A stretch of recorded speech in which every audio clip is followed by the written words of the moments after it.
Hello dear students, today the poem is the ball poem, जिसको लिखा है John Berryman ने। क्लास 10 से है। बुक का नाम है फर्स्ट फ्लाइट।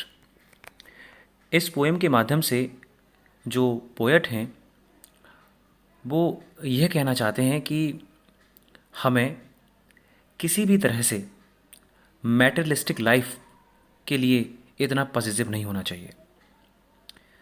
जैसे कि हम सब जानते हैं कि जब हम अपने चाइल्डहुड में होते हैं तो हम बहुत थॉटलेस होते हैं, हम लापरवाह होते हैं, हमसे कोई ना कोई चीज़ गुम हो ही जाती है ना चाहते हुए भी।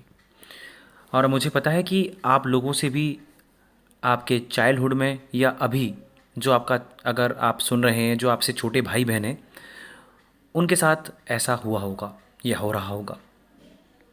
उनसे भी कोई ना कोई चीज़ गुम हुई होगी। वही इस पोएम का एक छोटा सा थीम है कि जब वह गेंद से खेल रहा होता है, यहाँ बॉल पोएम मतलब है गेंद की कविता, ठीक है।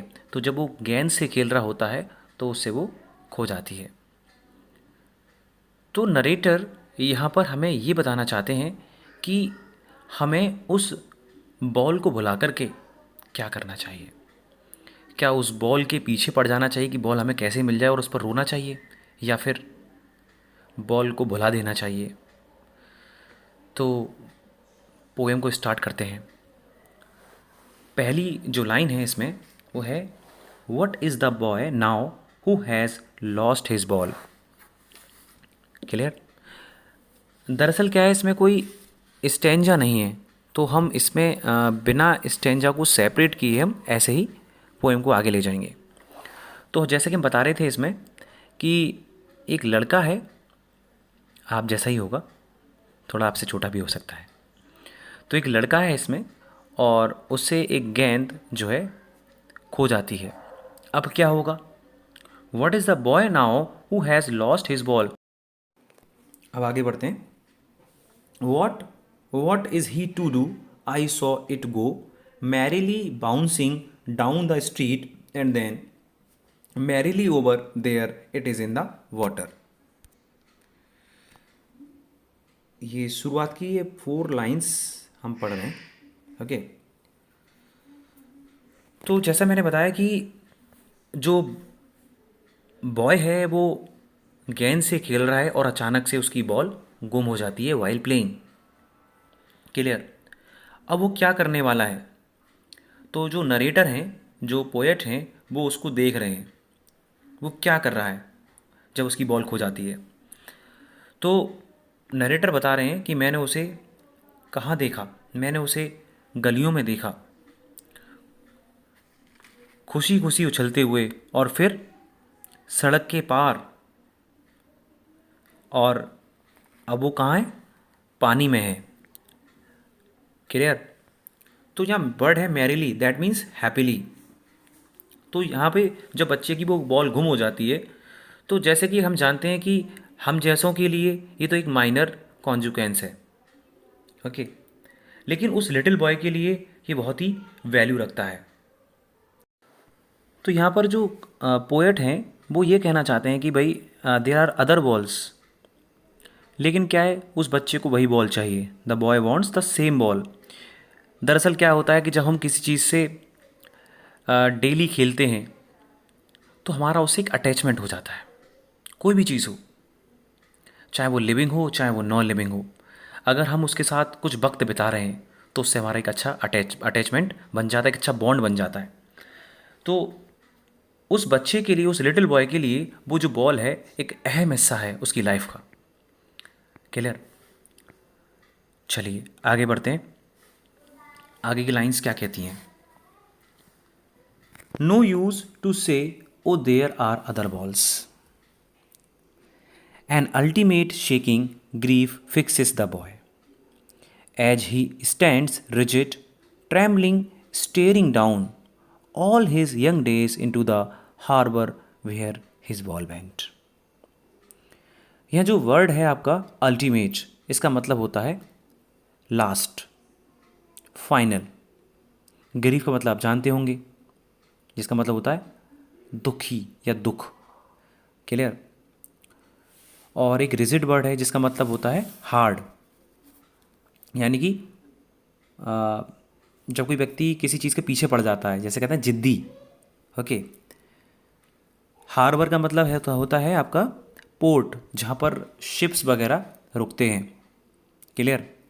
मेरे ख्याल से अब कोई ऐसा वर्ड नहीं है जिसका मीनिंग आपको ना मालूम हो। ट्रैमलिंग का मतलब होता है वाइब्रेटिंग या शेकिंग, यानी कांपना। ओके, चलिए अब इन लाइंस का मतलब समझते हैं।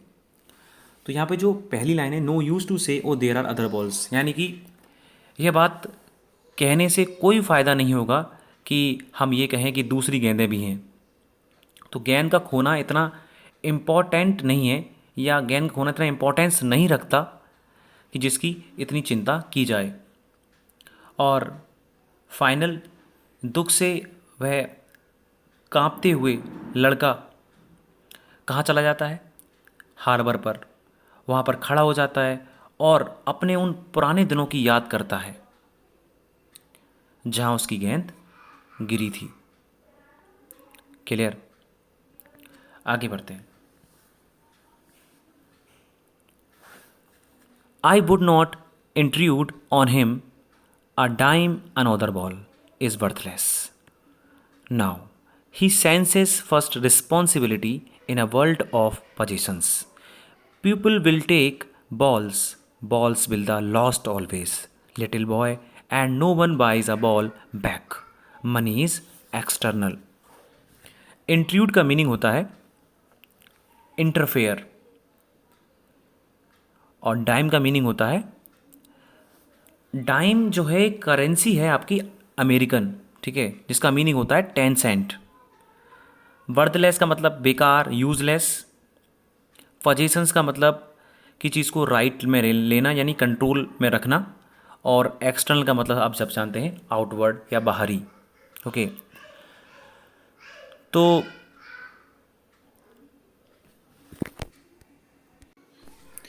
अब जो पोएट है वो यह नहीं चाहता जो उसको देख रहा है ना, यानी कि जो पोएट है उसने जो कहानी जो देखी है वो हमें सुना रहा है कि एक बच्चा है जो कितना पसेसिव अपनी बॉल के लिए। लेकिन अब वो इन लाइंस में ये कहना चाहता है पोएट कि he doesn't want to offer him money to buy another ball because that would be worthless. अगर वो उसे कुछ पैसे ऑफर करेगा बॉल के लिए तो वो उसके लिए बेकार होगी, क्योंकि उसे तो वही बॉल चाहिए।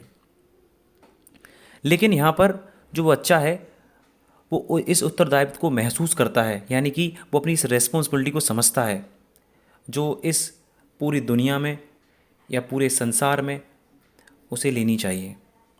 क्योंकि जो छोटे लड़के होते हैं, ठीक है, वो गेंदें खरीदेंगे और गेंदों से खेलेंगे और उन्हें खोएंगे। और ऐसे यानी कितनी गेंदें होंगी जो खोएंगी, और कोई भी गेंद को वापस नहीं खरीदता है। और रही बात बॉल खरीदने की, तो वो तो पैसे से आ जाएगी, लेकिन वो सेम बॉल नहीं आएगी। यानी कि हम जो बात कर रहे हैं यहाँ पर बॉल का मीनिंग है हमारे यहाँ पे स्वीट मेमोरीज ऑफ चाइल्डहुड, जो हम एक बार जिन्हें हम खो देंगे वो दोबारा वापस नहीं आएंगी। अब जो हमारी लास्ट की लाइंस हैं उनको हम पढ़ेंगे कि he is learning well behind his desperate eyes the epistemology of loss, how to stand up, knowing what every man must one day know and most know many days how to stand up। In lines में जो poet है वो suggest करता है कि जब ball जो खो जाती है तो हम उससे क्या सीखते हैं या क्या सीख सकते हैं। तो जो बॉय है वो लर्न कर रहा है, the boy is learning how to stand up in a world of positions. Clear? Desperate का मतलब है यहाँ पे एक्सट्रीमली डिसअपॉइंटेड, जब वो बहुत परेशान हो जाता है अपने, उसकी जब बॉल नहीं मिलती तो बहुत परेशान हो जाता है।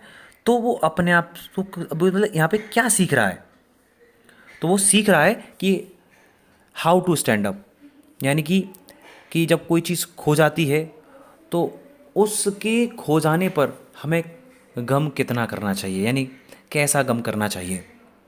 क्लियर? क्या हमें उसके पीछे रोते रहना चाहिए? हाउ टू स्टैंड अप, हमें अपना कैसे संभालना चाहिए, हमें किस तरह सहन करना चाहिए, वो अब सीख रहा है। अब जो बच्चा है वो भी सीख जाएगा how to stand up and leave the losses behind as he would have understood the true meaning and nature of loss. कि कोई भी चीज़ जब खो जाती है या चली जाती है दूर, तो उस पर हमें आंसू इतने नहीं बहाने चाहिए, हमें नहीं रोना चाहिए, हमें फिर से खड़ा होना चाहिए। और ऐसे न जाने कितनी चीज़ें हैं दुनिया में जो आएंगी और चली जाएंगी, तो हर बात पर हमें नहीं रोना चाहिए। बस पोएट हमें यही बताना चाहता है। तो ओवरऑल बात यहाँ पर यही रहेगी कि in this world sometimes we lose things which we love and attach to. We must not feel disheartened